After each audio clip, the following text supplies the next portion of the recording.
दिलान वक्त करीब है ना, देख लो तुम। मुझे भी महसूस हो रहा है। तो बताओ, रेडी हो? रेडी हूँ, और शायद मैं पहले से कहीं ज्यादा रेडी हूँ। फैसला किया तुमने, जा रही हो या नहीं? जाऊंगी मैं। शायद ये हमारी आखिरी रात है जो हम इन गलियों में साथ चल रहे हैं।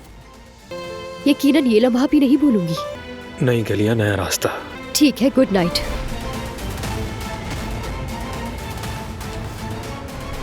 जल्दी अंदर आ जाओ हसन।